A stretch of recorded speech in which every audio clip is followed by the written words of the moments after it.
A parábola O Servo Inútil traz como personagens um homem, fazendeiro, senhor de posses, e seu escravo. A escravidão era aceita pela maioria das culturas antigas e os ouvintes de Jesus entenderiam facilmente o que ele queria ensiná-los. É importante que se diga que em todas as parábolas Jesus faz uso de situações corriqueiras de seus ouvintes, não porque as aprovasse, mas para que em sua comparação ou relação da história com o que ele queria ensinar, os que ouviam compreenderiam sua mensagem. No mundo moderno, rejeitamos a escravidão e a vemos como injusta. Portanto, aplicar esse modelo como Jesus faz ao relacionamento entre Deus e nós, provavelmente nos deixa desconfortáveis. A ideia de ser escravo ou ser tratado como escravo é abominável para nós. Talvez seja por isso que tenhamos tanta dificuldade em entender uma das lições mais importantes do discipulado, a servidão humilde, que Jesus ensina na parábola O Servo Inútil. Mas podemos, pelo menos, aceitar que nossa obediência a Deus é exigida pela própria natureza de quem Ele é. Não é algo para se vangloriar ou buscar uma recompensa, especialmente porque nossa obediência é a de um filho ou filha para com um pai amoroso. Acompanhe a leitura do Evangelho de Lucas, capítulo 17, versículos 7 a 10, que diz: Qual de vós, tendo um servo ocupado na lavoura ou em guardar o gado, lhe dirá quando ele voltar do campo: Vem já e põe-te à mesa, e que antes não lhe diga: Prepara-me a ceia e cinge-te, serve-me, enquanto eu como e bebo, depois comerás tu e beberás. Porventura terá de agradecer ao servo, porque este fez o que lhe havia ordenado?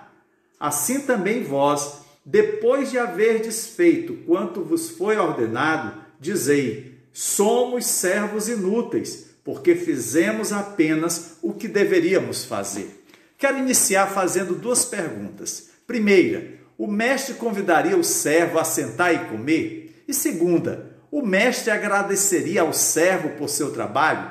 Em nossos dias, em nossa cultura, diríamos que a resposta para ambas as perguntas é sim. O servo trabalhou duro o dia todo e, portanto, merece uma pausa. O bom senso, assim como as boas relações entre patrão e empregado, exige que o mestre expresse apreço pelo trabalho do servo. Mas, levando-se em conta que essa história foi falada 2000 anos atrás, numa cultura onde era tolerada a escravidão, a resposta correta para ambas as perguntas é não. O mestre, o senhor da propriedade, não convidaria o servo, o escravo, a sentar e comer, mesmo que tenha trabalhado duro o dia todo. O mestre não agradeceria ao servo por seu trabalho.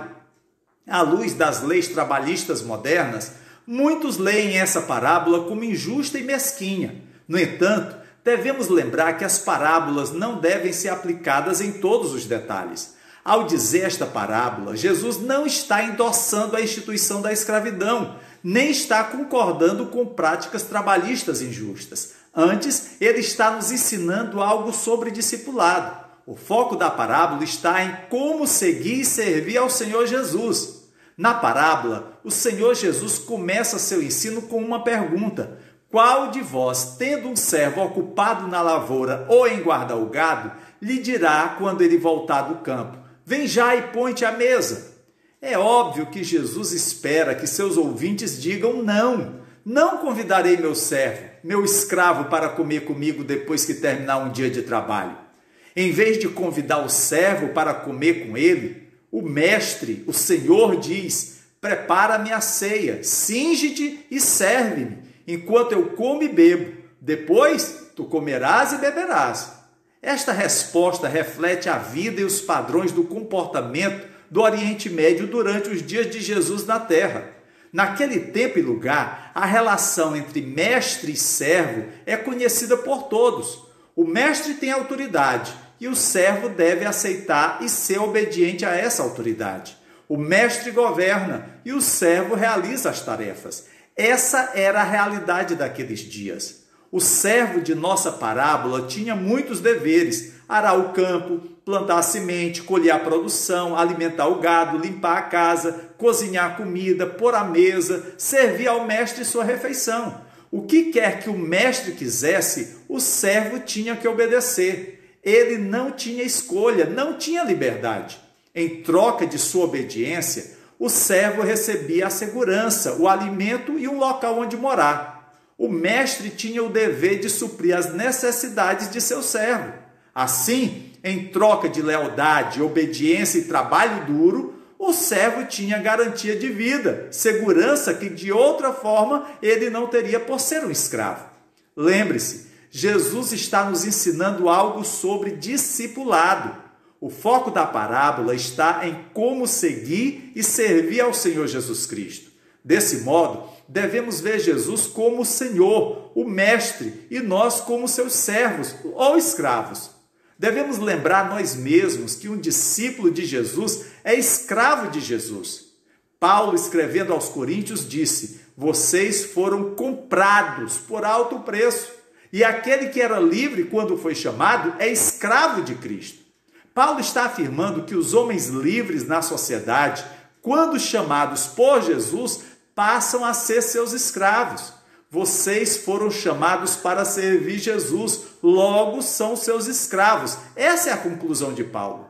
Ser servo, ser escravo de Jesus, tem o sentido de que somos seus seguidores. Dessa maneira, devemos desistir, nos render e entregar o controle ao Senhor.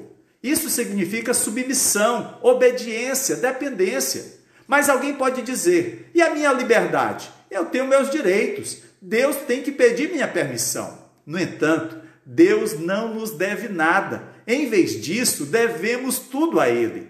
Felizmente, o Senhor Jesus não tem nada a ver com o senhor de propriedade descrito na parábola. Os mestres humanos, sendo pecadores, geralmente são egoístas e se aproveitam dos mais fracos. Nosso mestre divino, Jesus, por outro lado, é gentil e humilde de coração. O seu jugo é suave e o seu fardo é leve. Além disso, Jesus é todo-poderoso, podemos confiar em sua força. Ele é bom e amoroso, podemos confiar que ele se importa conosco. Eu lembro nesse momento de Josué. Ele poderia ter servido aos deuses dos amorreus ou aos deuses dos egípcios, mas em vez disso, ele disse: eu e minha casa serviremos ao Senhor. Servir como servos, como escravos. Eu também penso em Maria. Ela estava grávida, fora do casamento.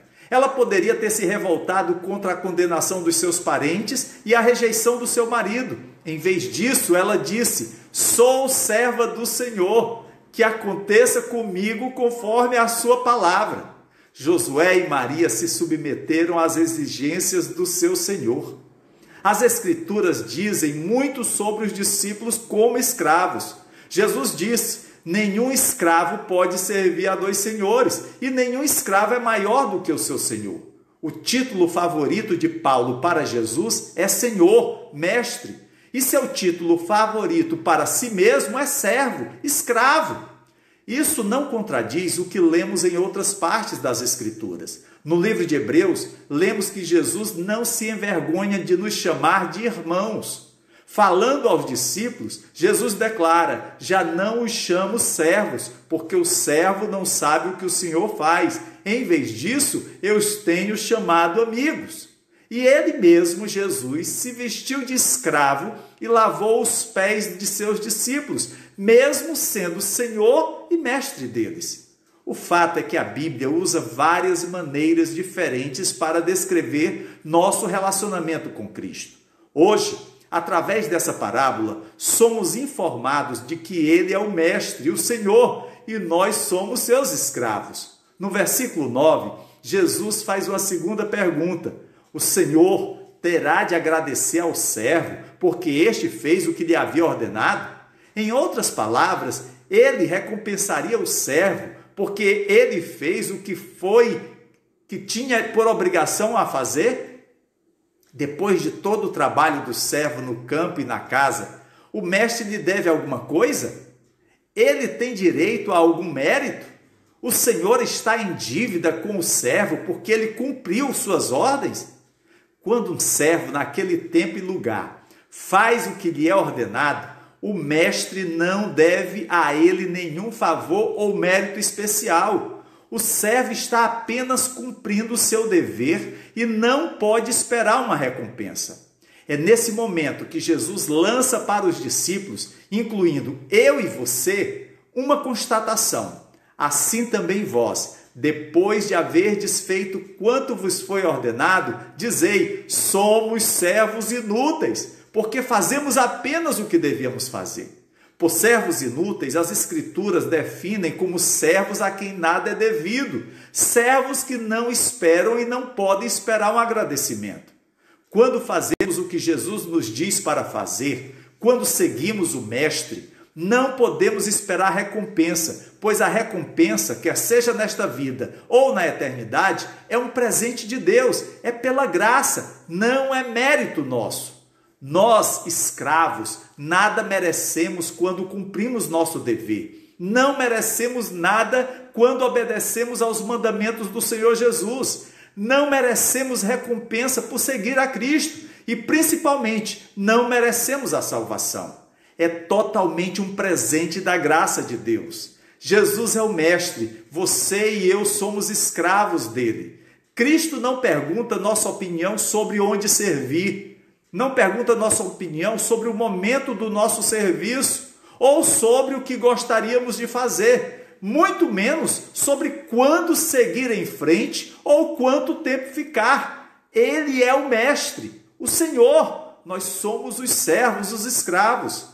Discípulos que se veem como escravos fazem o que seu mestre ordena.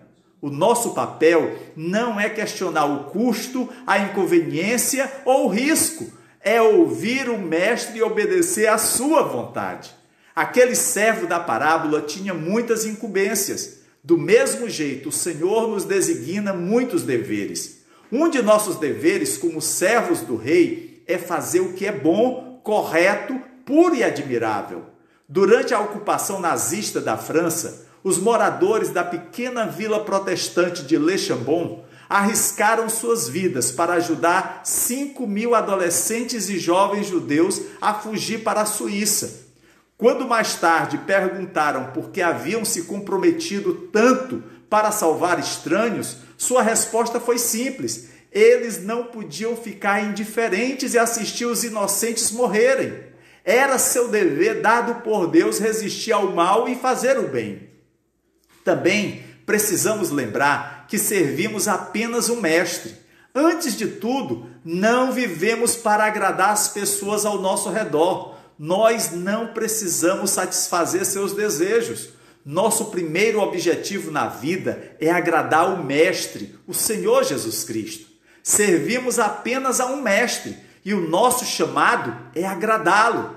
Tudo o que Jesus nos concede, e são muitas as bênçãos, não é por causa de qualquer obrigação que Deus tenha conosco, mas é completamente em seu prazer gracioso. Nós somos primeiramente seus servos, seus escravos, e depois, quando aprendemos a lição da obediência, ele passa a nos chamar de amigos. Lembre-se, ninguém tem maior amor do que aquele que dá a sua vida pelos seus amigos. Vocês serão meus amigos se fizerem o que eu lhes ordeno. Já não os chamo servos, porque o servo não sabe o que o seu senhor faz. Em vez disso, eu os tenho chamado amigos, porque tudo o que ouvi de meu Pai, eu lhes tornei conhecido. Que Deus os abençoe, que você seja um servo do Senhor, amigo de Deus, em nome de Jesus. Amém.